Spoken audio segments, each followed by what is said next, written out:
याद में तेरी लहू रोएगी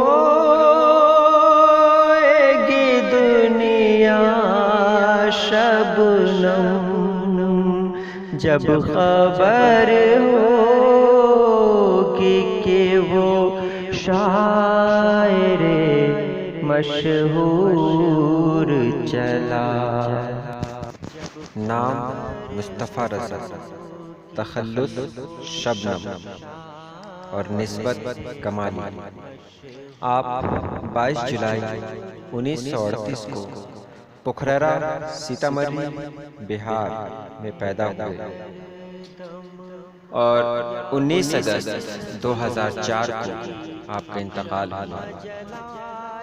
आपने फाजिल हदीस व फारसी से किया, साथ में मैट्रिक की भी तालीम हासिल की।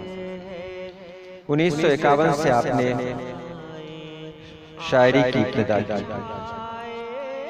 आप हजरत मौलाना हसन रज़ा कमाली के साहबजादे हैं। अल्लामा शबनम कमाली नातिया शायरी के हवाले से सारी दुनिया में जाने और पहचाने जाते हैं। आज उन्हीं पर ये वीडियो बन रहा है। अल्लामा शबनम कमाली के बारे में कुछ कहना बहुत मुश्किल है। आपकी पैदाइश पोखररा, जिला सीतामढ़ी में। अल्लामा शबनम कमाली को दुनिया एक बड़े शायर के रूप में जानती है, लेकिन आज मैं अपने बड़े अब्बू के रूप में उनको याद करता हूँ। आप मेरे बड़े अब्बू हैं और हमें फख्र है कि मैं अल्लामा शबनम कमाली का भतीजा हूँ। ये वही घर है जहाँ अल्लामा शबनम कमाली ने अपनी जिंदगी के दिन गुजारे, देख सकते हैं। और ये शबनम एकेडमी का एक नज़ारा है जो दूसरे घर की छत से लिया गया है। शबनम एकेडमी 1978 में कायम हुआ और आज भी ये एकेडमी चल रही है। और इस मंजर में आप देख सकते हैं कमाली चौक का नज़ारा। यहाँ से अल्लामा शबनम कमाली का घर बिल्कुल साफ दिखाई दे रहा है। अल्लामा शबनम कमाली न सिर्फ एक उस्ताद थे, बल्कि बहुत अच्छे मुक़र्रिर भी थे। ये कमाली चौक, ये कमाली ईदगाह का मंजर है, जहाँ हर साल बकरीद के तीसरे दिन सैयद हम्दुल्लाह नसर कमालुद्दीन का उर्स मनाया जाता है। कमाली मस्जिद की पुरानी तस्वीर, जहाँ आप इमामत फरमाया करते थे। जब कभी छुट्टी में गांव आते तो इसी मस्जिद में आपकी इमामत होती थी और लोग आपके खुदा में नमाज पढ़ा करते थे। आज इस मस्जिद का रूप बदल गया है। आज ये मस्जिद बहुत आलीशान हो गई है, लेकिन आपकी यादें इस मस्जिद से जुड़ी हुई हैं।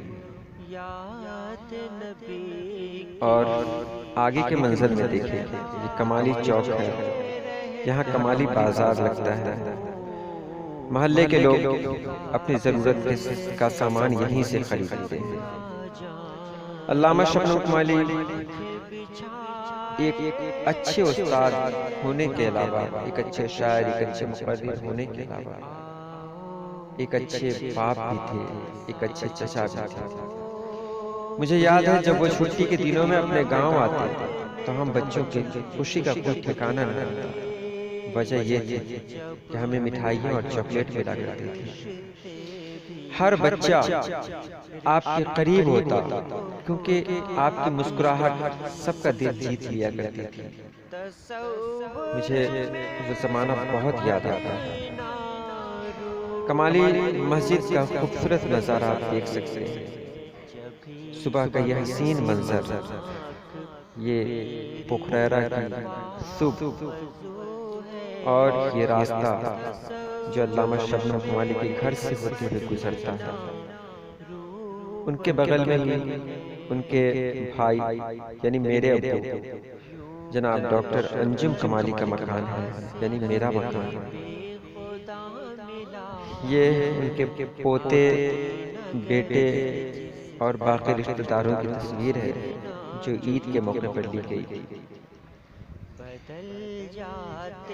अल्लामा शबनम कुमारी 22 जुलाई 1938 को पैदा हुए और 19 अगस्त 2004 में आपका इंतकाल हुआ। बिहार बोर्ड के दरसी किताब में दर्जा दहुम की उर्दू में आपकी हमद शामिल है। उस हमद में आपकी तारीख पैदाइश तो है, लेकिन तारीख वफात दर्ज नहीं है। एक बार मैं फिर उनकी तारीख वफात बता रहा हूँ। आप 19 अगस्त 2004 में इस दुनिया फानी से रुखसत हुए। ये कमाली ईदगाह है जहाँ आप ईद और बकरीद की इमामत फरमाया करते थे। एक इज़्दिहाम हुआ करता था, लोगों की एक भीड़। ये वो दौर था जब एक दूसरे से मोहब्बत हुआ करती थी, जब किसी के दिल में कोई कीना, कोई बुग़्ज़ नहीं था। आज दुनिया कहाँ से कहाँ पहुँच चुकी है। हमारा गांव भी अछूता न रहा। हमारा गांव भी जो पहले था वैसा नहीं रहा। पुराने लोग धीरे धीरे रुखसत हो रहे हैं। आप देख रहे हैं इस तस्वीर में अल्लामा रोशन कादरी साहब हैं, जिन्होंने इस दुनिया फानी को अलविदा कर दिया। और भी बहुत सारे लोग जिन पर नाज था, वो सारे के सारे रुखसत हो गए। ये अलहाज हुमैदुर रहमान साहब की तस्वीर है, जो हाशमी मियाँ से गुफ्तगू कर रहे हैं। हाजी साहब मियाँ से रुखसत हो गए और बहुत कम उम्र में हमारे चचा डॉक्टर मुश्ताक अहमद ने भी इस दुनिया फानी को अलविदा कर दिया। बहुत सारे लोग हैं जो हमारे दिमाग में बसे हुए हैं।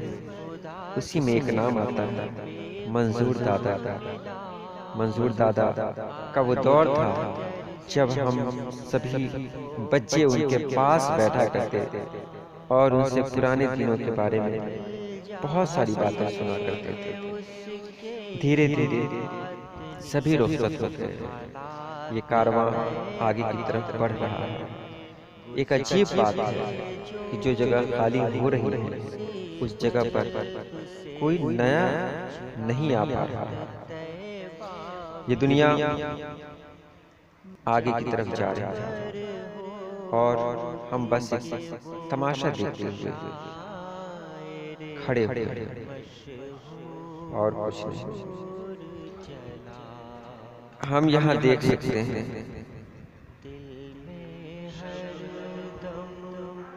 याद नबी की शम्मा जलाए रहता हूँ। शबनम कभी जो समझेगी दुनिया तेरा मकाम,